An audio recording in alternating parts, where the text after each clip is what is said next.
All right, we are back. It is episode 107 of the Hockey Cards Gongshow podcast. My name is Josh. Normally, I'm here with Troy. Today, I'm not. As we talked about last episode, Troy is somewhere lost in the ocean on an Alaskan cruise.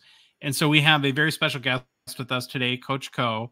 And before I say hi to him, first of all, I just want to say it's nice enough for anyone to agree to set aside the time to help us out and co-host on our show. But this man has literally moved mountains today to make this happen. He's been through internet hell, which we've all been there. So I appreciate that, Coach Koe, and welcome to the Gong Show. Appreciate it, man. I'm happy to finally be here. I think this is like 6 hours later than we anticipated, and on like our fifth or sixth try. But you know, that's just how it is sometimes. You gotta get shit done, and I'm excited. I mean, that was part of it too, right? I'm just like super excited to have a genuine conversation with someone who I've spoken to many times and who shares the same passion for collecting in the space and collecting hockey cards. So I'm like, you know, aside from the fact that like I gave you my word, I'm also like excited for this conversation. So, well, I appreciate that. And yeah. I think just about everybody knows who you are, but I do want to take a minute or two right off the gate. And if somebody is not familiar with you or your work and what you do, maybe just give the 2-minute overview of who is Coach Koe. 2 minutes is a long time, man. I can summarize myself. You can go one. Okay. I'm just kidding. I'm just kidding. Yeah, so I'm Coach Koe, otherwise known as Coach Koe Collectibles on all of the channels that are hobby related.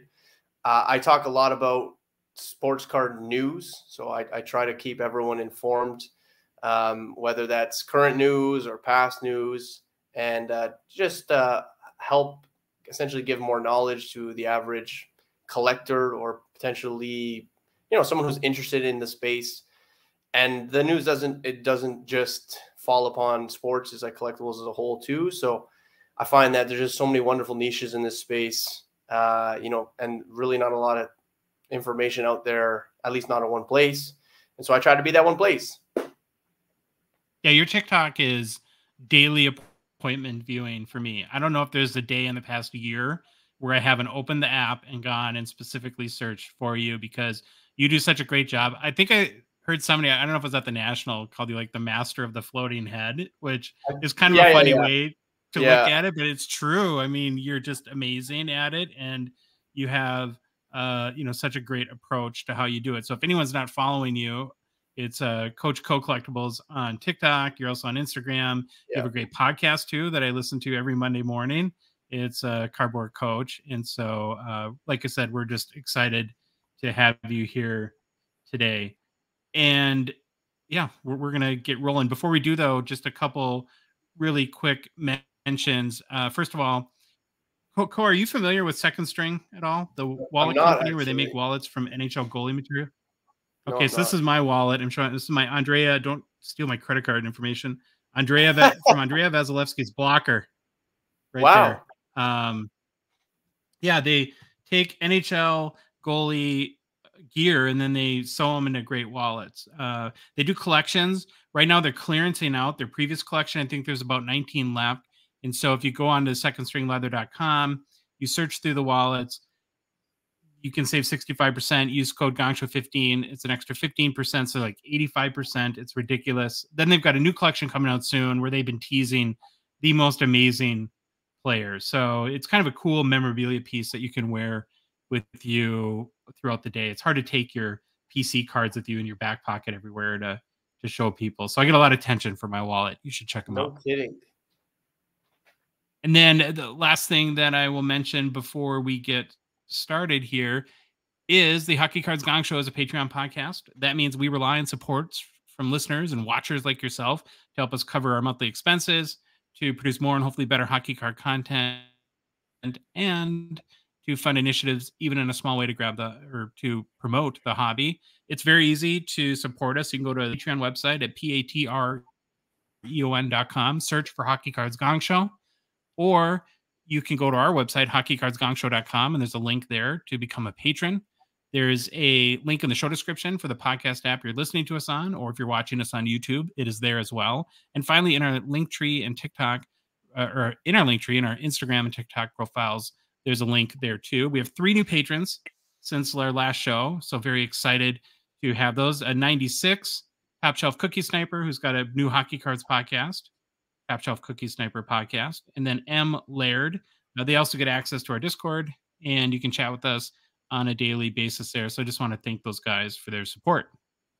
Okay, so now this is the part, Koe, that Troy usually does. So I'm going to put my get ready. Here's our game plan today. Let's do it. Stop, and we won't stop looking at the greatest player to wear the jersey number that coincides with our episode. Even if Troy's not here, it's usually his kind of big research project for the episode. And then next, we'll look at the biggest hockey card sales so far in 2023 and take an early peek at the huge McDavid 101 Shield rookie auto that's currently at auction at Golden. Next, it's hobby news, which I cannot wait to get some of your perspective on some of the big stories, since that's really in your wheelhouse. Then we're going to I always like to do have a little tie-in when we have a guest host, and I have 20 right here on my piece of paper rapid fire questions for Coach Koe, which I'm really excited to go through. We're going to do our PWCC Weekly hockey preview, and then hit a couple real quick things and new product releases. Sound good, Koe? Sounds good to me. All right, man. Okay, so every episode we do the most famous player to wear that number, and we didn't start it till like episode 24, so we had to go into 100. And today's episode 107, and so we're on the greatest player to wear the number 7 in the history of the NHL. You have any idea who that would be? Is Howie Morenz the 7? He might have been. I should say too, we used the list from the Hockey Writers, so they did a big content piece. So the person that they mentioned was Phil Esposito. All right, I mean, he's definitely in the same wheelhouse. Oh yeah, I feel like Howie Morenz was number 7 though. Yeah, Howie Morenz was crazy. Like the numbers he put up a long time ago were just huge. We kind of joked he was like the Connor Bedard of 1910. Yeah, well, that's the only reason why I even know that is because, like, obviously not obviously, but I mean, for those of you who don't know, I'm in Canada. And so, like, growing up, some of the projects were actually like hockey related projects, you know? Like, yeah. So, and it was like researching, like, I guess, I mean, now they're vintage hockey cards, but like before they were like vintage hockey players. And I remember doing a project on Howie Morenz. So I'm pretty sure he was number 7, but not to take any spotlight away from Phil Esposito. All right. Yeah. And so what we typically do is we'll do a little bit of a deep dive where the goal is just to learn about him and maybe gain some new appreciation for his career. So what's interesting about you saying Howie Morenz is that what hockey writers do when they kind of go profile each number is they give sort of their honorable mentions. Yeah. And this is a pretty big list. So they named Phil Esposito the best player to wear number 7, but they had Paul Coffey, Rod Gilbert, and Tim Horton. I was thinking Paul Coffey too, but he switched numbers, so I thought it was like cheating. You know what I mean? Oh, yeah. He went from 7 to 77 when he went to Pittsburgh, I think. So there you go. I'm like, he was unbelievable on Edmonton, and he won at least 1 cup there, maybe 2. But like he switched numbers, so I was like, like, does that count? Does that not count? Yeah, I didn't know he switched numbers, but I think if you don't know kind of what I'm going to go through on Esposito, that to me, he was the clear choice, but we'll get your opinion in a minute. So Philip Anthony Esposito, born February 1942 in Sault Ste. Marie, one of my favorite cities to say in all of Canada. I mean, it's just fun city to say, Sault Ste. Marie, Ontario. He's still trucking along, 81 years young right now. I believe he's still a broadcaster for the Lightning too. And it's crazy to think this guy's born before the end of World War II.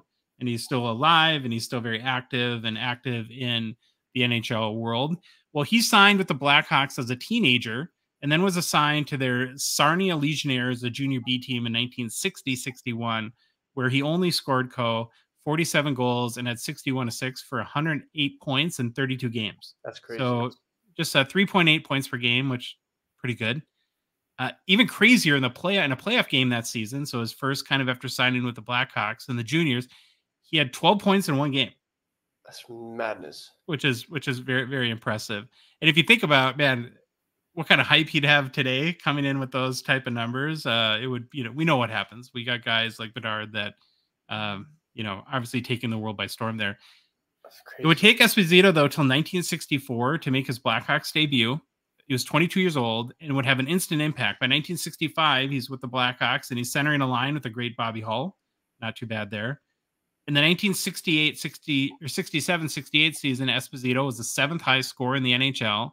But the Blackhawks, for some reason, so he quickly makes an impact because one of the top 10 scorers, they decided it'd be a good idea to trade him and Ken Hodge and Fred Stanfield for Gilles Morant and Pat Martin to the Bruins. So they probably one of the worst trades ever in NHL history.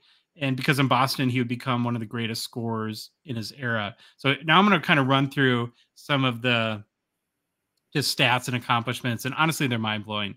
He was the first player ever to eclipse 100 points in a season. And in fact, not only did he barely make it, he had 126, and that was in 1969.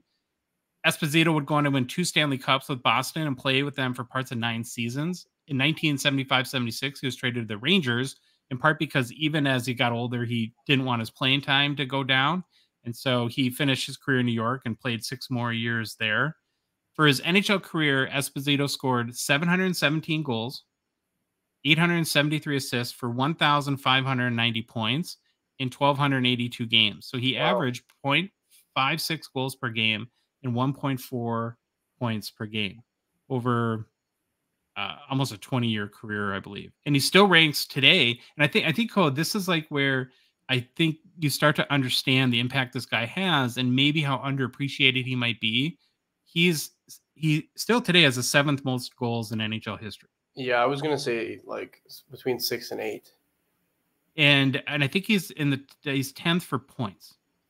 I just don't know if like the casual hockey fan, when they think of like the legendary goal scorers, you think of course, Gretzky's and Lemieux and Jagers and Hulls and Ovechkin now, of course. But like Mike Gardner is high on that list too. And like I remember seeing that and like actually being very surprised that Mike Gardner is pretty high on the list. Yeah, that's crazy. Well, one of the things that's interesting too is that, so like I said, he's 10th. He's currently got the 10th most points in NHL history. And of the 9 players ahead of him, only Mario Lemieux played fewer games. Yeah. That factors too. Part of these kind of cumulative records can be attributed to longevity. Yeah, for sure. In some cases. Well, I mean, look at Jágr, right? He has like 1,800 games played under his belts. Something ridiculous like that. So Esposito was 6 times named to the NHL first All-Star team, named to the NHL second All-Star team twice. He played in 10 All-Star games. They got to change that, where it's like the distinction between the All-Star team and the All-Star game. Yeah, I know. It's a little confusing. Yeah. He's a 5-time Art Ross Trophy winner, a 2-time Hart Memorial Trophy winner, inducted to the Hall of Fame in 1984. His number 7 jersey has been retired by the Bruins, and in 2017, he was named as one of the 100 greatest players in NHL history. He's one of the most prolific scorers ever in the game. And here's a quote from him on scoring, which I thought was kind of fun, Ko. I did a bunch of research and was watching some videos the other day. And Esposito says, "Scoring is easy. You simply stand in the slot, take your beating, and shoot the puck in the net." If that is not emblematic of a kind of one of those 60s, 70s hockey players, I don't know. Especially on the Bruins, right? Yeah. Well, and this is something you'll probably know as a Canadian and be more familiar with than we Americans are. He also captained Team Canada in the 1972 Summit Series. Yeah. Was the team's leading scorer in the series as well. So he had an international impact as well as not in the NHL. And then one of the things we kind of do too with these guys is a little bit of fun facts we try to find for each of them. So Esposito, of course, fun fact 1 is a younger brother, Tony, who's in the Hall of Fame. 3-time Vezina Trophy winner, won a Stanley Cup. And so not too many Hall of Fame brothers who have also won Stanley Cups. I think that's pretty impressive. He's one of only 6 NHL players to score 150 points in a season. He had 152 in 1970-71. He's the only player in the league to lead the league in goals 6 seasons in a row. Wow. That's really impressive. Phil and his brother Tony were also instrumental in bringing the expansion Lightning to Tampa Bay in the 92-93 season, where Phil served as the team's first president and general manager. That's kind of cool, but obviously had an impact in the game beyond his playing years. Yeah. And during this one's kind of funny. During his heyday in Boston, fans often displayed, there's, I guess, a popular bumper sticker that says, "Jesus saves, Espo scores on the rebound." That's funny. I love that. He had a little bit of a pop culture impact too. In 1979, Esposito and Ranger teammates recorded a song written by Alan Thicke as a fundraiser for juvenile diabetes, and it was called the Hockey Sock Rock. Was that a big hit in Canada? I have no idea. I doubt it. I have no idea. That's crazy. And then I didn't remember this too, but because I did watch the show a little bit. Were you ever a fan of when Dennis Leary had the FX show Rescue Me? No. It's about kind of around a fire department in Boston. Well, Esposito had a recurring role on that series. So a little bit of acting in his background as well. So looking at Hockey Cards Co., his rookie is a 1965-66 Topps. It has, this is a PSA 9 that we're showing on the screen if you're watching on YouTube. So there's one PSA 10, there's 23 PSA 9s, and 115 PSA 8s. All-time high sale for this card was this past April. This PSA 9 here, the 10 has never sold publicly, was $9,300 US via REA auctions. So here's the, and we'll probably end up referencing Bedard because it's very timely. Today, MVP came out, and we're going to start to see redemptions prices. But we just posted yesterday, there was a Bedard High Gloss Team Canada pre-NHL card that sold for, I think, $11,400, something like that. And so to think that the highest sale ever for a guy like Phil Esposito is less than a guy with 700 NHL goals, a five-time Art Ross winner, it kind of makes you, I think, appreciate how, underappreciated a lot of these legends are. Are you much into vintage, or do you kind of collect more modern stuff? Yeah, I mean, like the stuff I collect is definitely more vintage. I mean, I love the history of the game, right? So, I mean, Phil Esposito definitely does it for me. I mean, I mentioned like Howie Morenz off the bat. You know what I mean? Yeah. I could have mentioned like Keith Tkachuk or oh yeah. But it's I just think that they've been so instrumental in like building this sport up, right? Like guys like, I mean, George Vezina, and I mean, obviously I didn't have the opportunity to watch them, but like that's what makes it even more interesting for me is the fact that I didn't have, like, I wasn't even close to being able to watch these guys, right? And so all the stuff I know is like from research and throughout that process, I think you start to, fall in love with, especially some of these old designs and how the quality control on them was like not great, and how these were never meant to be preserved in the manner that they are today. You know what I mean? Like these were not created for mass production. So 1965, like there wasn't like a ridiculous amount of like Topps like hockey cards floating around. You know what I mean? Like it was like it was like a niche. It was like people who liked hockey, and it really like it kind of just snowballed from there. So yeah, man, it's funny. I was looking at this morning, I was talking to one of my clients about Sidney Crosby, and because I almost forgot that Sidney Crosby, and in fact, most people forget that Sidney Crosby missed like parts of 3 seasons. Oh yeah, with his concussion, and like a lot of people didn't know if he was going to come back, man. And like prior to that, he was like probably the best player in the NHL, and again, you missed 3 seasons, and again, he played like 20 games in one, 30 games in another, but at the time, like concussion protocols were non-existent, and people were really worried about him. And he somehow came back and still ended up putting out like this. If you split his career in half from that concussion, that's the 3 years that he lost. Like imagine the amount. First of all, the first half and the second half are both fantastic. I think he won cups on both ends. But the fact that he could have had, I mean, significantly better stats had it not been for those concussions. I mean, I think he's got like 1,500 points.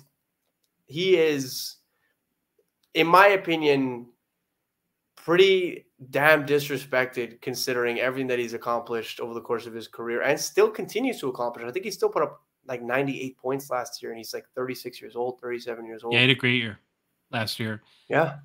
Well, and two, I think what you get with a lot of these vintage guys is you get scarcity. So here, like I mentioned with Phil Esposito and his rookie at a PSA 9, there's only 110, so you kind of rule that out. Yeah. It's 23.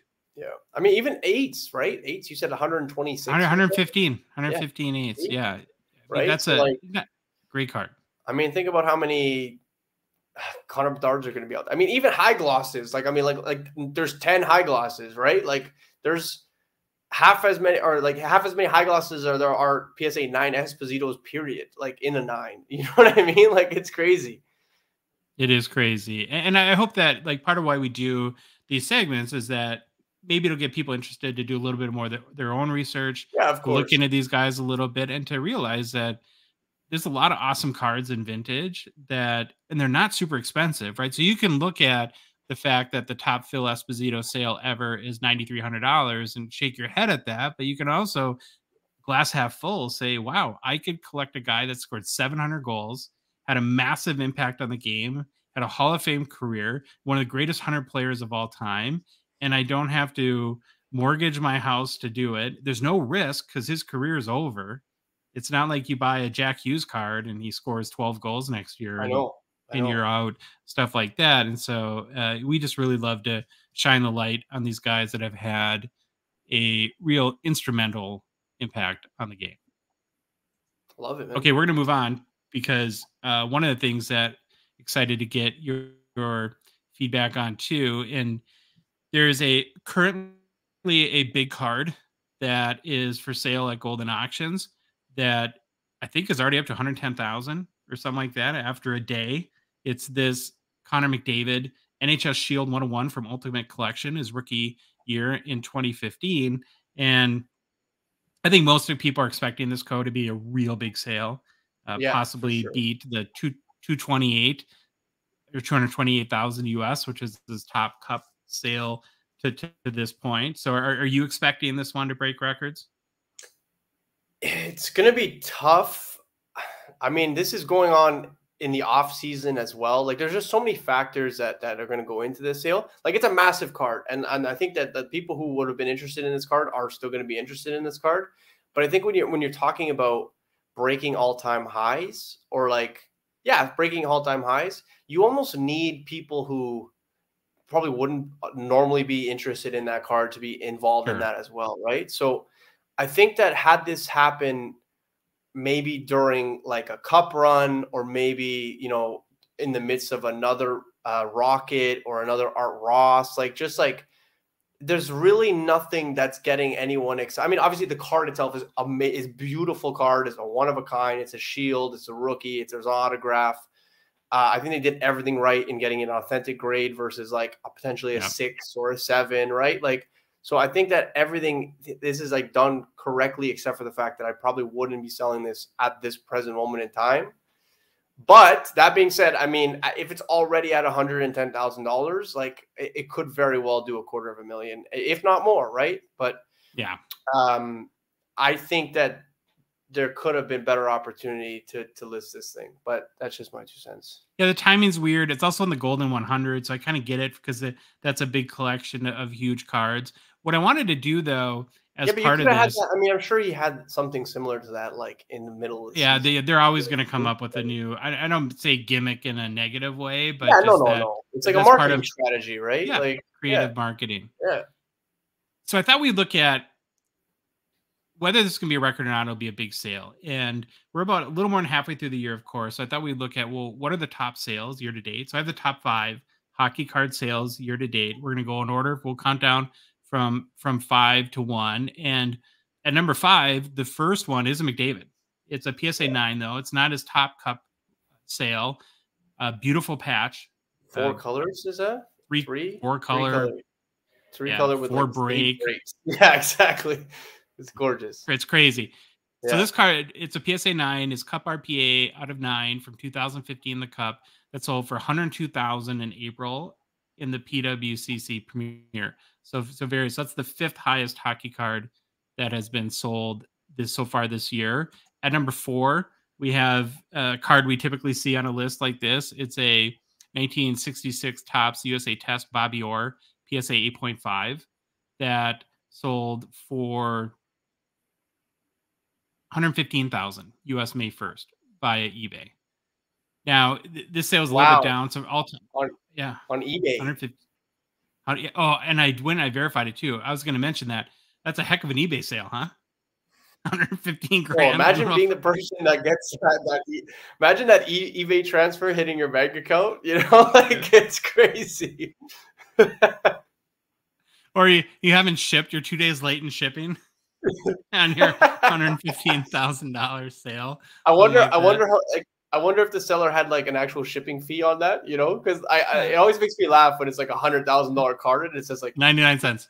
$40 to ship or something. You're like, come on, Yeah. bro. Like, what Yeah. are you doing? Can't eat the $40. Exactly, exactly.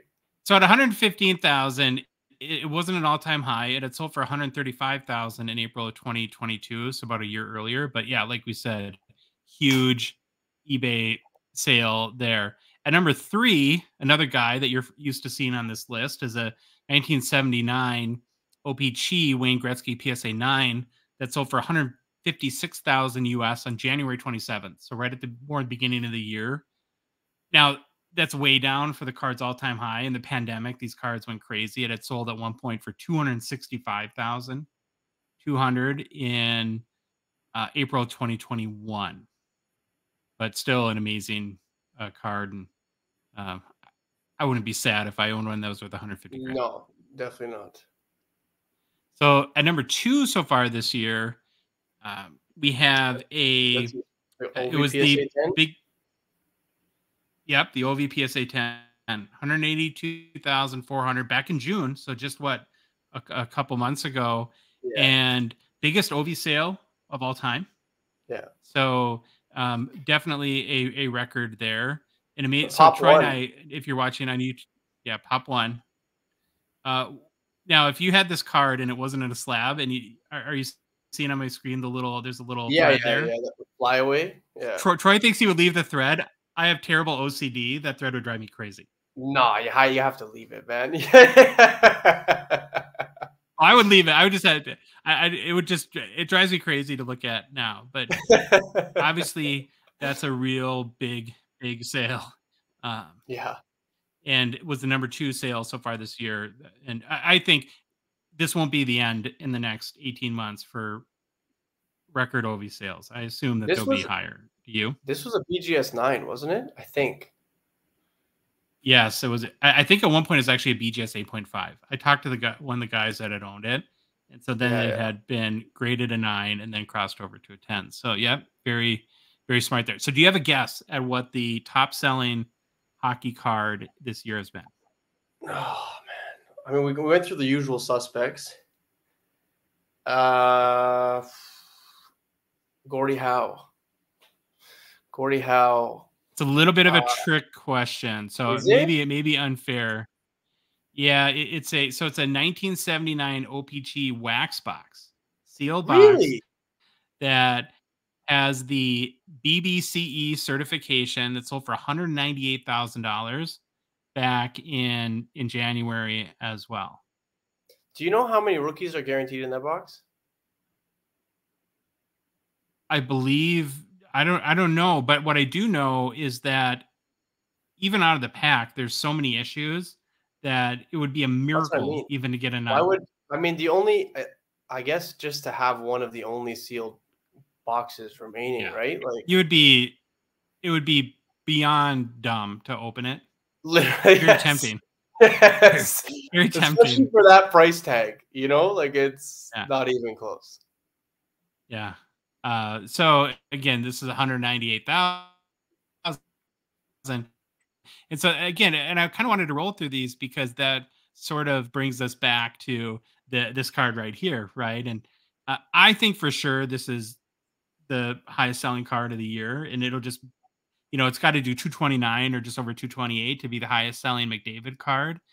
But we'll see. And I've heard too, a lot of people have commented that this is his best card. It's very subjective. There's going to be a cup shield out there, I'm sure too, but it's in the handful of the best McDavid cards, and we won't see an auction like this, I don't think, very often. I also think the fact that it's a shield makes it very easy to digest for non-traditional hockey collectors, right? Like because it's very noticeable versus establishing the price discrepancy between a 3-color patch or a 2-color patch or a 4-color patch. Like it's very easy to be like, okay, that's like the shield. It's the equivalent of like the NFL shield. It's the equivalent of like the what do you call it? The NBA logo man. Do you know what I mean? Like, Yep. it's got the same notoriety. So it's very easy to like digest for the average person. Yeah, I can't wait. The action is pretty long. I think it's like 36 days or there's 35 days left. So it'll be almost middle of September, early part of September when we'll find out. But like I said, it'll be interesting to see what happens there. Okay, got to make a really quick mention for Gongshow partner Slab Sharks. Thank them, of course, for sponsoring our show. Tonight, their Thursday night weekly Slab Sharks eBay auction ends. So make sure to go to slabsharks.com, get all the information on their auction. We talk about Slab Sharks all the time and about how their auctions really are becoming kind of like must-see TV. That makes me old because that was the whole 90s NBC on Thursday night deal. But they just have amazing cards each week, and I think their reputation is growing there. Given they ship 2 to both Canada and the US, it means you're going to have the largest possible buyer pool for your cards. Slab Sharks is also a great option for you to sell your cards. We'd recommend any Canadian hockey card collector to look into them for your consignment services. To sell your cards via eBay, as well as, a couple other things that they do too that I think maybe fall under the radar a little bit is that, so they take pictures, they list, they answer buyer questions, they package your cards, they ship them out, but they also deal with anything that happens after the sale too. And so, that's really what you're paying for with them, is to make it as hassle-free as possible. They have some of the best payout rates of any consigner. And so head to slabsharks.com for complete consignment services information to check out their payout rates and to get started with their consigning your cards and turning them into some cash. Okay, so hobby news. It's hard not to start here. And, I kind of want to focus on, because we could talk about this story for an hour, the whole Panini versus Fanatics deal. And maybe if we can take the angle of, how it could someday affect the hockey hobby, because we are a hockey card show, but just to go over really quickly the latest developments. So last week, Panini filed an antitrust lawsuit against Fanatics. Well, Fanatics slapped back and countersued them, and they did it in different venues, which is important. So I think Fanatics countersued them in New York, and also not just Panini America, but the parent company, the Italian holding company as well. And Fanatics did not hold back in their not in the slightest. I'll read a little bit in their countersuit. So here's what they allege: that Panini's owners embarked on a protracted, unlawful, and deceitful campaign of unfair trade practices, strong-armed tactics, and torturous misconduct to hamper Fanatics Collectibles' nascent business in the hopes that it could force Fanatics Collectibles to pay an extortionate amount to Panini to terminate its licenses early, even though early termination would inure to the benefit of collectors and licensing partners and Panini alike. They're also alleging that Panini falsified earnings or profits as within their negotiation, and that when it comes to employees, that they've been actively suing employees that have left Panini from Fanatics and threatening others. And basically just saying that they're using this lawsuit to try to leverage a better deal. So it's getting super ugly.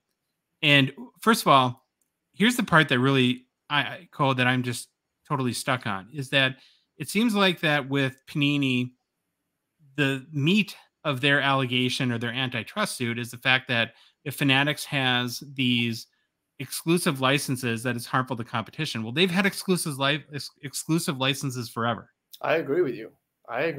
So I think the only difference is that like Panini didn't hold baseball as well, but like I do find it hilarious that like it was okay when they owned everything, not everything, but they owned like soccer, they owned football, they owned basketball, right? All collectively, and no one said boo, and it was what it was. And quality control, you deal with what you get, and lack of customer service, you deal with what you get.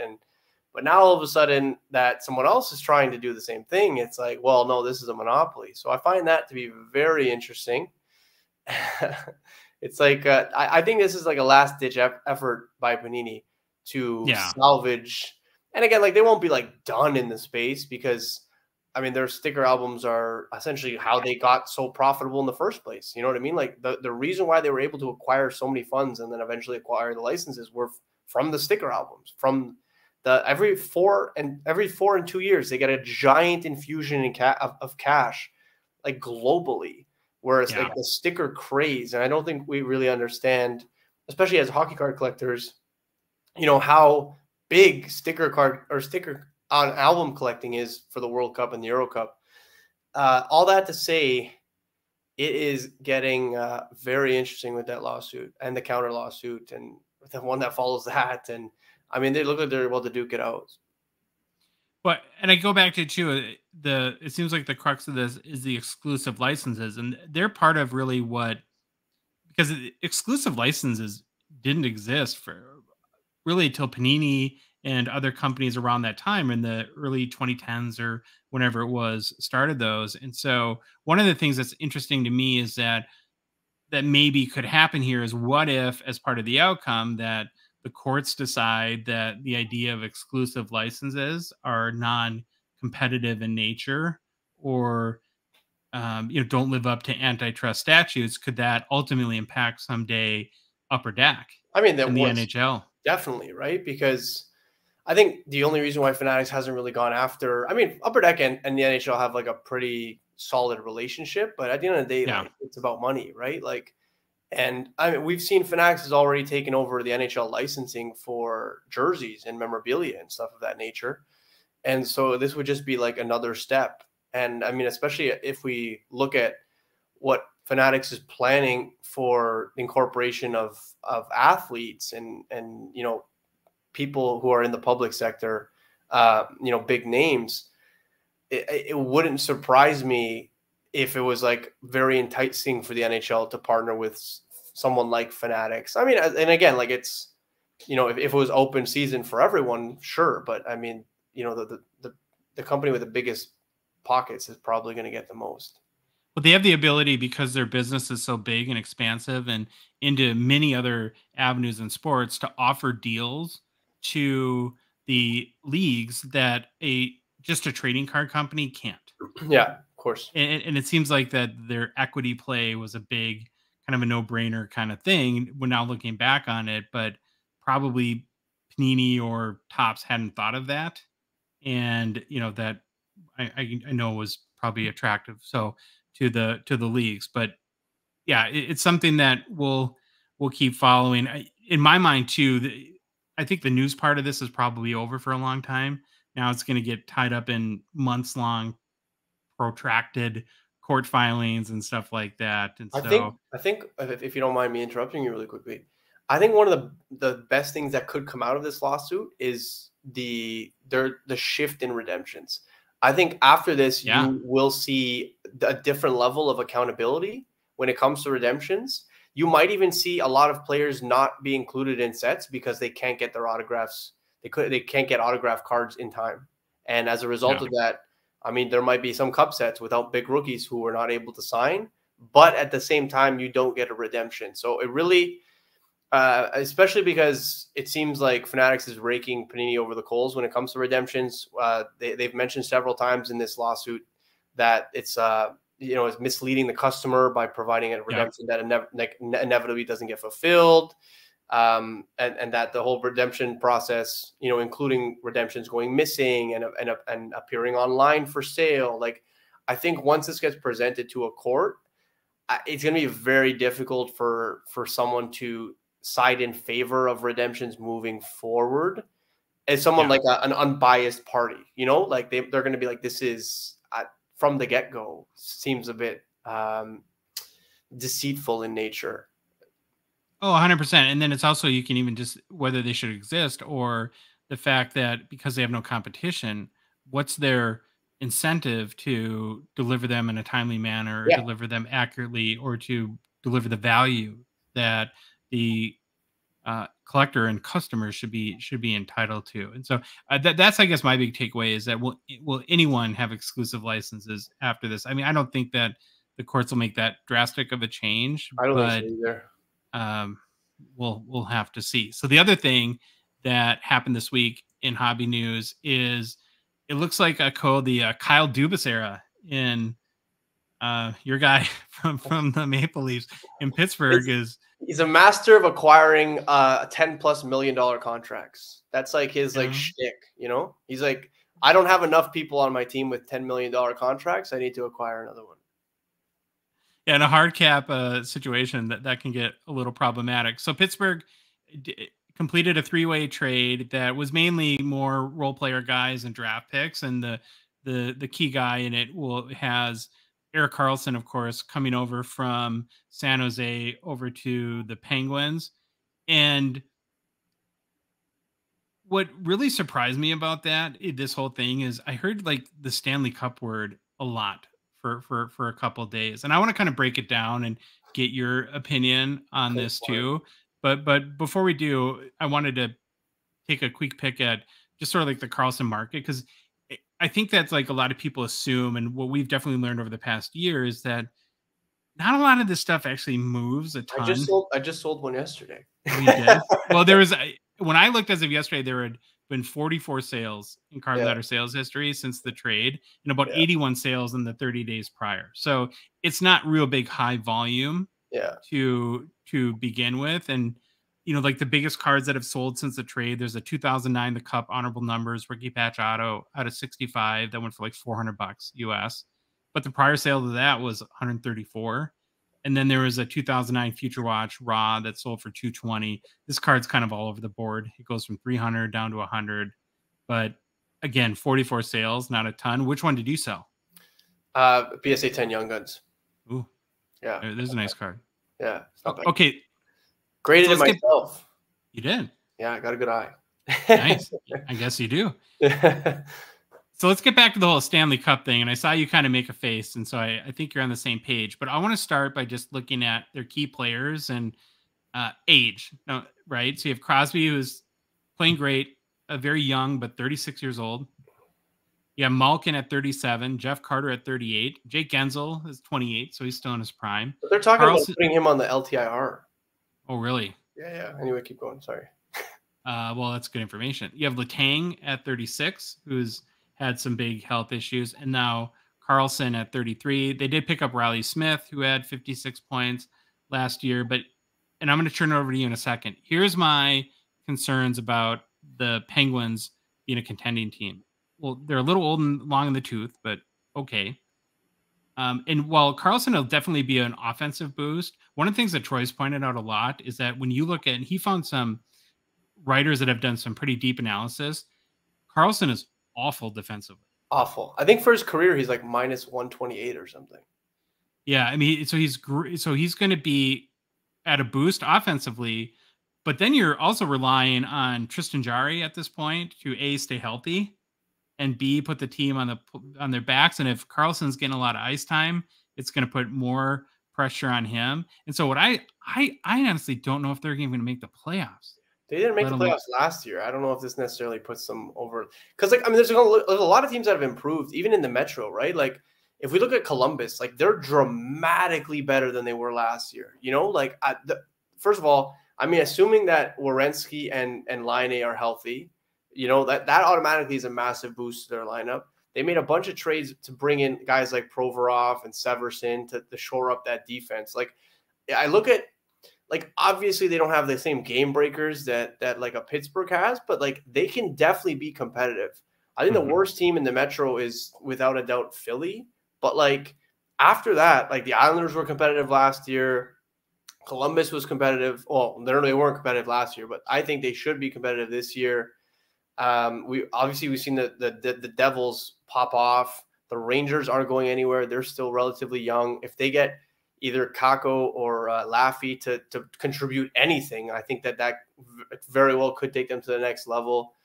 I guess that Washington takes a step back, but like that, there's at least 4 or 5 teams there that could very well fight for a playoff spot. And like, do I think that Pittsburgh's overwhelmingly better than any of them? Like, no, I would put them at the bottom, fighting it out for like maybe those wild card spots, those like 7 and 8, if that.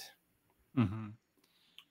Well, and that's why I think too that San Jose ended up with getting Mikhail Granlund, who was on the Wild for a long time, so we saw him play, but he's okay. Jan Ruda, Mike Hoffman, but they did get a 2024 first-round pick, and so if Pittsburgh doesn't make the playoffs, that could be in the 12 or 14, 15, 16 kind of range right there, and so that might not be too bad, and maybe they'll recoup there. But do you think that they got enough for Karlsson at this point? I mean, it's an $11 million contract, like it's Yeah. like it's next to impossible to move. I mean, look what they had to do, 3-team trade.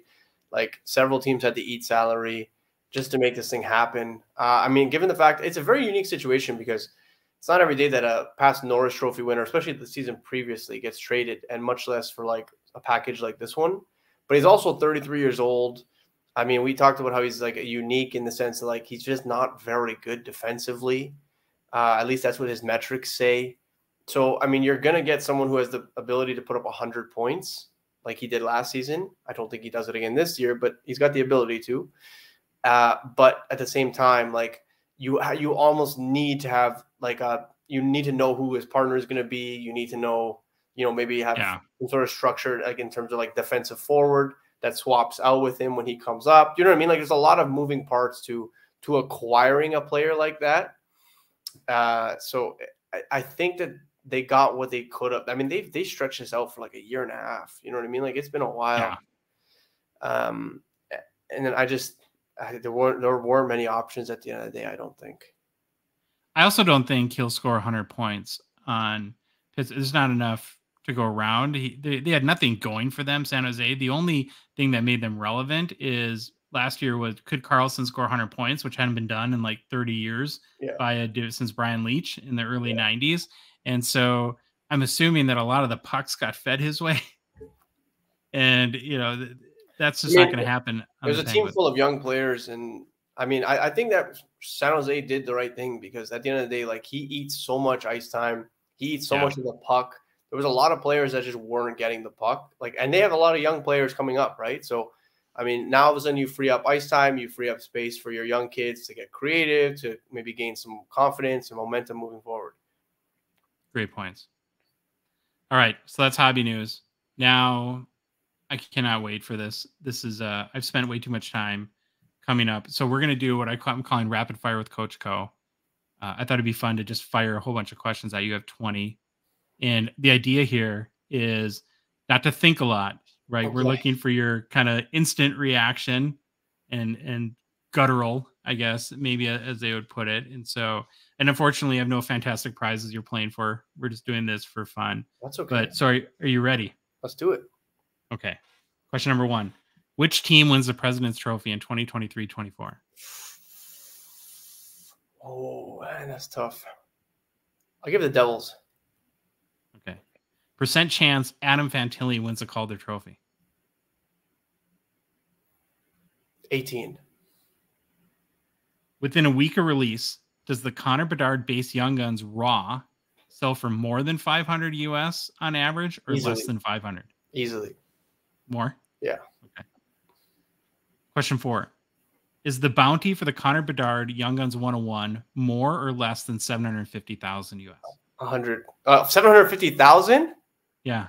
Oh, that's craziness. I'd say 100K. I think it's going to be at 100. The Lord of the Rings card had $1 million bounty. That's not the same thing, though, man.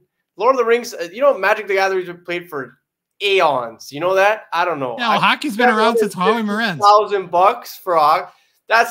No way. I'll hold you to that. I'm saying 100,000.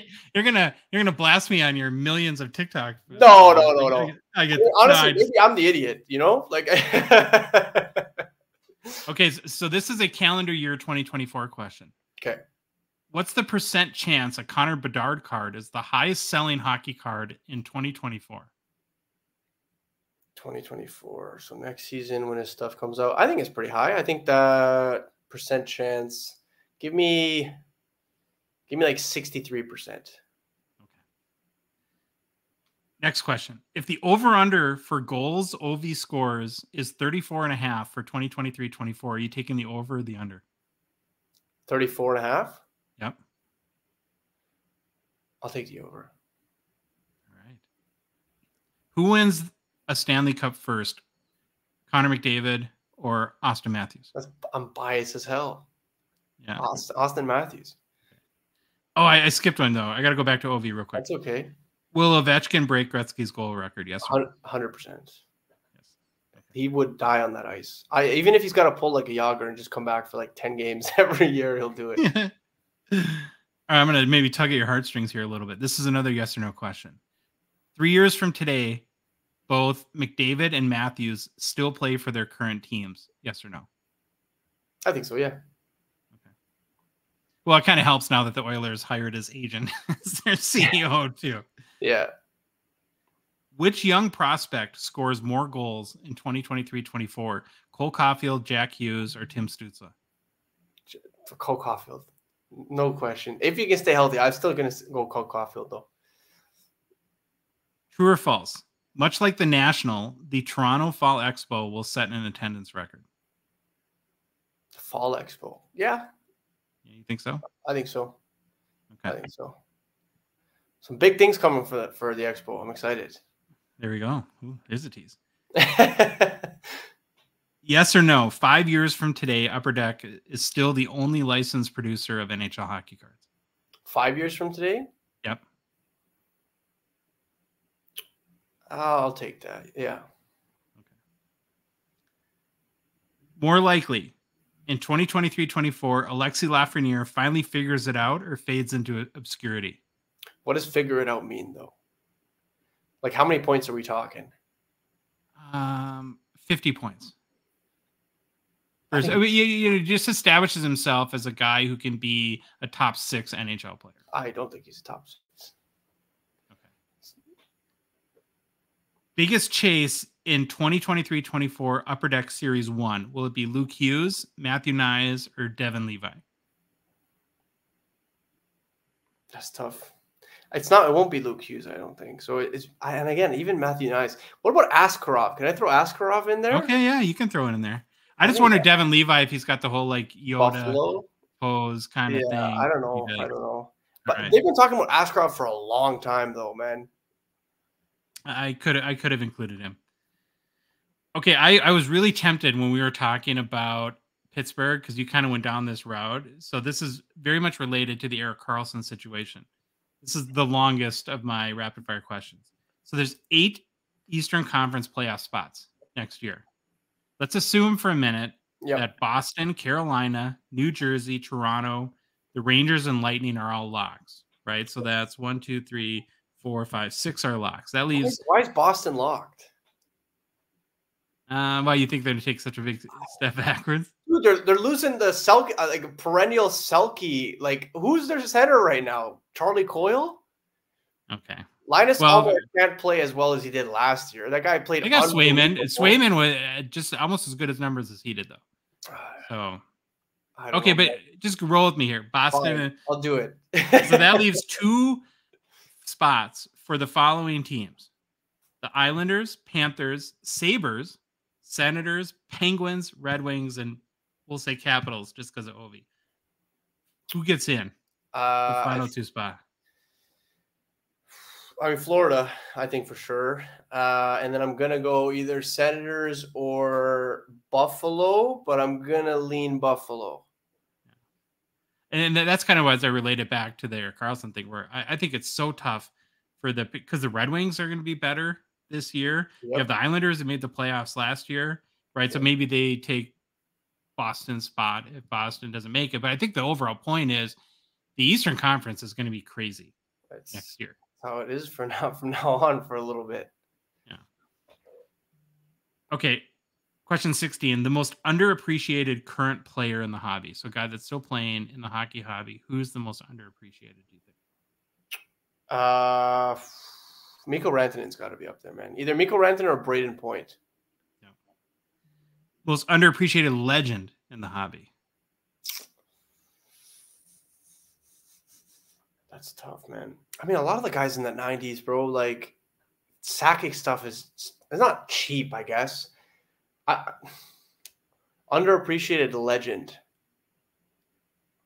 Like, is that from like a buying, like a price perspective? Yeah, just Chase or I think Mike Bossy. I think his stuff is. Yeah. I mean, the guy is like one of the greatest goal scorers of all time. If he didn't get injured, he probably would have been. Like. Mm-hmm.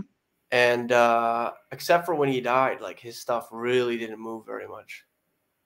Yeah. Good answer. Question 18. Hockey PMGs are worth more today a year from now or are worth less?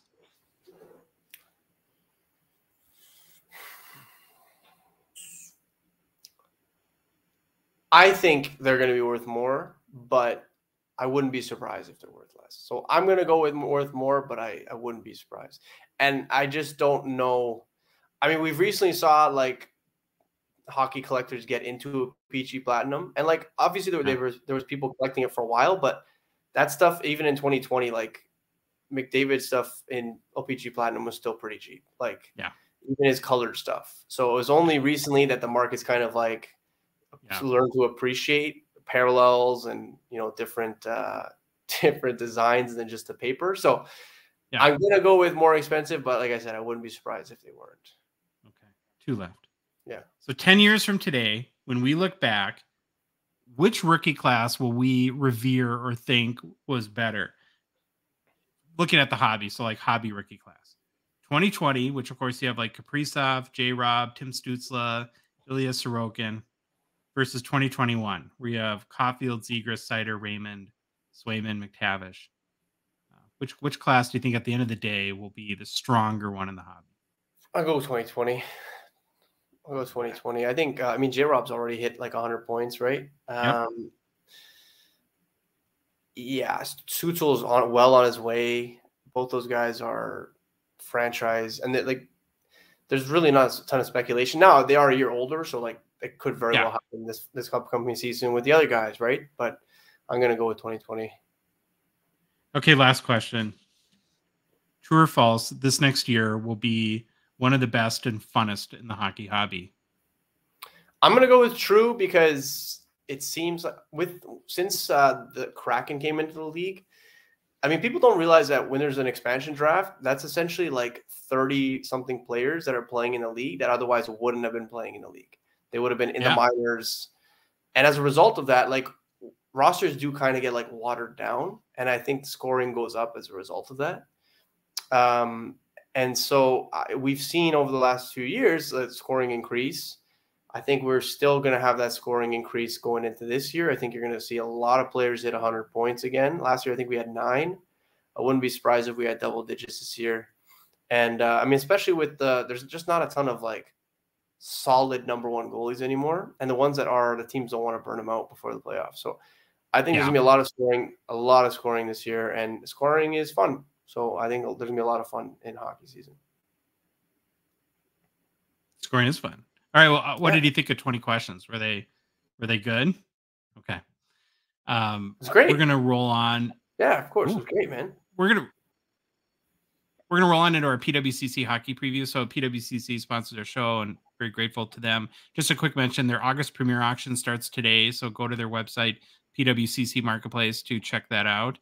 As a reminder, too, I do a weekly watch party with Jeremy Lee on his YouTube channel, Sports Cards Live, every Sunday or 3 Sundays a month, usually 8:30 Central Time, to watch the end of the hockey cards that sell in the auction. So hope all of you can join us. It's a lot of fun. We had a wild one last week. There's tons of record sales, some very interesting conversations about cards, and so it's a good time.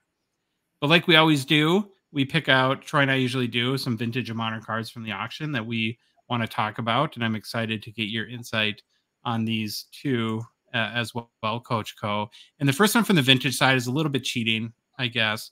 It's a 1999 card, so we're going to call it vintage for the sake of this conversation. It is 1998, 1998, I should say. It's a 1998 Bowman's Best Atomic Refractor, Wayne Gretzky. They're out of 100. This one's a PSA 9. It's a Pop 6. There's only 4 PSA 10s. One of my favorite sets. One of my favorite cards. Are you a big fan of 90s hockey and the Bowman's Best Atomics? I love atomic refractors in general. Like, I think that it's one of the nicest refractors across the board, not just for hockey, but like every single set. Like, I'm a big fan of atomic refractors, period. But I mean, the fact that it's a great one and numbered to 100 just makes it that much better. There's a lot of cards too that photo really well, and then some of them, because of just the way that they're produced and the materials they use, that and this is like if you're watching a very fine scan that PWCC does, but there's nothing like one of these in person. No, You don't really get it until you see, especially because they're like there's like a gold finish, and it's just like every time you turn it, it's like just diamond like. It's gorgeous. another reason why this one really stood out to me is in doing my research and past sales, these do not come up for sale very often. I found looking at my notes here, what was it? 6 have sold publicly. I'm sure at the expo and privately there's more that have changed hands, but and so if you're a late 90s kind of insert or parallel fan, you're a Gretzky collector, you love the Bowen's Best atomic refractors, this might be one to check out. The all-time high sale for one of these cards was a PSA 10. It's one of the 4 PSA 10s that sold for a whopping $7,000 in November of 2022. Wow. That's one thing. I don't know if you've noticed this too, but 90s hockey values in the last year have gone way up. Yeah, for sure. And I mean, again, if you look even like 2020, that just wasn't really on people's radar when they were pouring money into basketball and football. And like now it's like the residual, like, okay, well, like there should be more money in low pop, gorgeous, the hockey stuff, right? Yeah, 100%. PSA 9 last sale was in May of 2022 for about $2,750. So there's a big drop off, of course, like you'd expect between PSA 10 and PSA 9, but still a lot of value there. And like I said, had to point it out because these cards just do not come up for sale very often. So the next card I picked, and now we're going to kind of do a couple more modern ones, is one that I think is really interesting, and maybe put this as like a take on chance on me or in the flyer kind of category, because Josh Norris, of course, has shown a ton of promise when he's played. Well, he also just signed a massive extension too, right? Which is crazy that he's missed a lot of time. And so the card in the auction is too another one of my favorites. It's a 2020 Upper Deck Premier Norris. It's an acetate RPA with, again, a really nice patch, a really nice clean auto. Do you like Premier cards in general? I think they're underappreciated, not necessarily undervalued, but I just think that in general, they don't get as much love as they probably should.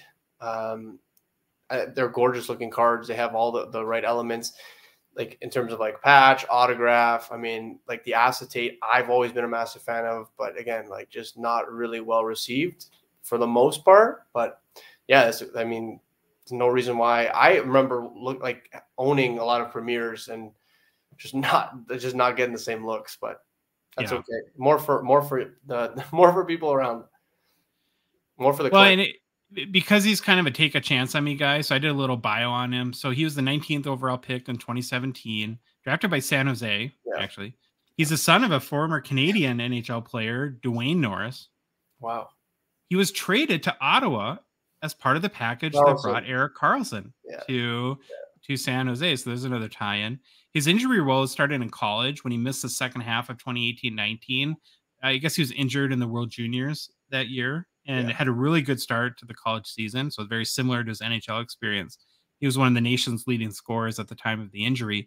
After signing his entry-level deal in 2019, he went to Ottawa's AHL affiliate, played well, and then ended up making his debut February 22nd, 2020.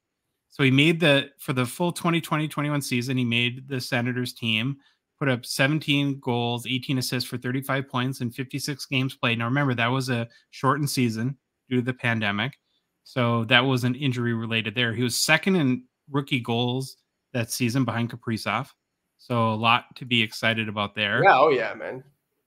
And then in 2021, 22, he improved to 35 goals, 20 assists, 55 points, and 66 games played.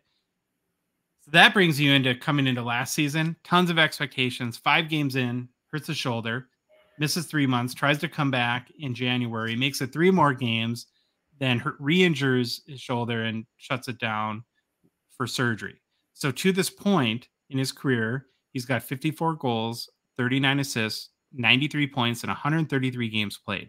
That's 0.14 goals per game, 0.7 points per game, which I don't think Koe is too bad for a guy who He's like, what, 22, 23?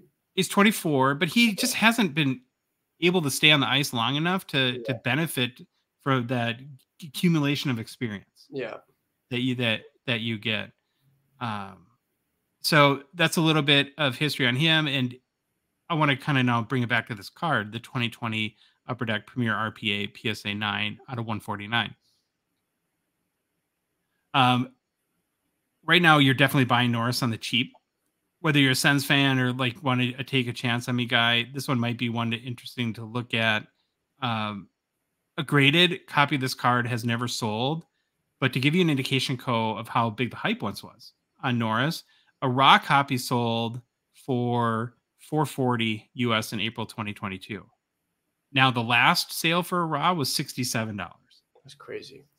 So he's very much kind of a bargain basement kind of guy. Is he something that you would look at if you were, or are you just too scared away by the injury stuff? Well, I mean, it depends on the price, right? Like I've been buying like some of his young guns I find are really cheap, and that's like a great like entry point for me. That's about like has my comfort level goes in terms of like flyer on him. But yeah, I mean, if he can stay healthy, Drake Batherson is another one on Ottawa. Like that team could be dangerous if they can stay healthy. Okay, the next card. Troy, I'm gonna have to jump out. I have to got a client right now, but I wanted to thank you for. Oh yeah, no worries, man. No. I wanted to thank you for not only putting up with all of the internet issues, but giving me this opportunity to co-host with you for, even if it wasn't for the entire episode. Thank you so much, man. Appreciate you. All right, thanks so much for everything, Coe. I got you, brother. Take care. Thank you very much. Yep. Take care, guys. All right, we're going to keep rolling here. And with our next card is a Marc-Andre Fleury. It is a 2003 Topps Pristine Fleury rookie out of 699, BGS 9.5. I feel like there's been a lot of Fleury cards that have come up on the market over the past like 2 or 3 months. And so, and whether it's like we've seen them on other auction sites or eBay, and I don't know if people are just thinking that his career might be winding down, it's time to cash in, or what's going on. But I don't know about you guys. I love these Topps Pristine cards. They are completely amazing. And given one that's a gem mint that is a little bit higher overall pop, but out of 699 isn't too bad. Fleury has a pretty good resume, of course, 3-time Stanley Cup champion, has played in 5 All-Star games, won the Vezina Trophy, William Jennings trophies in 2021. Career record of 544 wins, 315 losses, 2 ties. He still played in the era of ties, and 89 overtime losses and 959 games started, along with 2.58 goals against and .1913 save percentage. Fleury's got a warm, infectious personality, very popular with his teammates and fans wherever he plays. So I think that really makes him have a lot of hobby appeal. He's obviously at the Wild now, and has just, I think, been a really good addition to the team, even if his play has been up and down a little bit, but it's still pretty good at, I think, 38 years old now or something like that. All-time high sale for a 2003 Topps Pristine Marc-Andre Fleury out of 699, BGS 9.5 was $327 US back in May of 2021. It's also the only BGS 9.5 to sell publicly. So we'll see. Could be a nice sale here on a 2003-4 Topps Pristine Marc-Andre Fleury out of 699, BGS 9.5. And so the last one I want to cover, and I'm really kind of excited about this, is a 2015 Leaf in the game CHL draft Connor McDavid SGC 10 gem mint pop 8. So only 8 of these at SGC 10. Now there's going to be more. I think it's 157 PSA 10s. It's a little expected to have a little bit less of a higher population count on the SGC side, but I had to pick this one out just to do some Connor Bedard comparisons, where I think a great comparison would be Bedard's 2020 Regina Pats team set CHL card that has and this one is a PSA 10 gem mint. So the Bedard Regina Pats WHL team set card at PSA 10 which I think is a little bit higher pop. That's 271. Last sold 4 days ago for 2,125 US. All right, so think of that. Let's stick a pin in that. 2,125 US. And because of the Bedard phenomenon has been frankly insane, and his values of pre-NHL cards, uh, I think it makes it interesting to look back at some of the NHL phenomenon or rookie phenomenons that came in years past, and McDavid would probably be the best example to that. And so when you go back to the McDavid Leaf in the game CHL draft, where he's in the uh, Erie Otters, right? In the OHL, I believe. Highest sale ever on this card was $106 in August of 2021. So it was even after he started playing. So you have, and the 2,125 for the Bedard is not even the highest sale ever for that card. So it's come down a little bit since then. It just brings you to the point where it's hard to even conceptualize what's happened with Bedard pre NHL cards. And I think a lot of people have the assumption, and I get it, it's the logical assumption that after once the Young Guns comes out, all these, whether it be Team Canada or Regina Pats, all these cards are going to tank and the values are going to go way, way down. If I had to bet, that's probably where I would land too. But what I would also say is that there's no precedence for the values these have now. We did a little bit of research a couple weeks ago, but and I kind of went back and looked at it. There's been 238 Bedard pre-NHL cards that have sold for more than 1,000 US. 238 sales, and those are just public sales. So I don't know if they're all going to tank. It makes sense that they would, but it doesn't make sense that we have $12,600 sales for his Team Canada Juniors Program of Excellence 101 finite back in April, or we just had $12,000 or $11,400 for an out of 25 high gloss from Team Canada a few days ago. So I don't know. I'll throw that out, and you guys can message me on social media. What do you see happening with these pre NHL Bedard cards a year from now? Where a card like this, Connor McDavid, which is kind of a cool card, and you might want, if you're a McDavid fan, you want something off the beaten path. You want, you think it's kind of cool to have a pre-rookie card. Well, the good news for you is it's not going to be nearly the investment that a Connor Bedard card is today. Okay. So those are the cards that we want to feature in this week's PWCC Weekly Auction. Remember, go to pwccmarketplace.com to check out all the cards, and hopefully tune in on Sunday night on Jeremy Lee's Sports Cards Live YouTube channel for our auction watch party. I just have a couple quick things to say in new product releases before we end the episode today. Just a reminder, 2022-23 MVP is out. We're recording this on Wednesday, and so future me is probably already tracking the Bedard redemptions, which will be his first jersey cards, and we'll can't wait to talk about those with Troy when he's back on next Monday's show. And then Stature comes out next week. Well, that is our show today. We made it.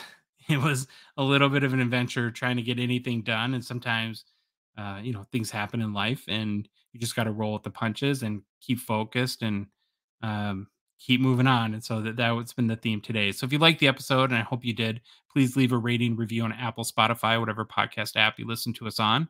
If you love the show and want to support us, want to chat with us on the Hockey Cards Gongshow Discord server, please consider a $5 a month on a donation to Patreon. It starts at $5. We have a out of 199 support level tier. We have a triple gold club membership, our general support membership.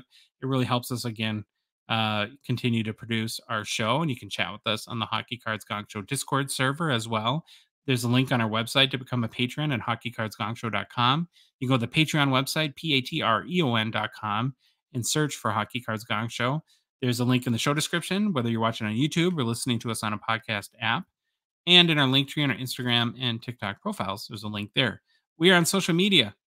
Follow us on Facebook, Instagram, TikTok, Twitter, and YouTube. And the Hockey Cards Gong Show is a production of Dollar Box Ventures, LLC.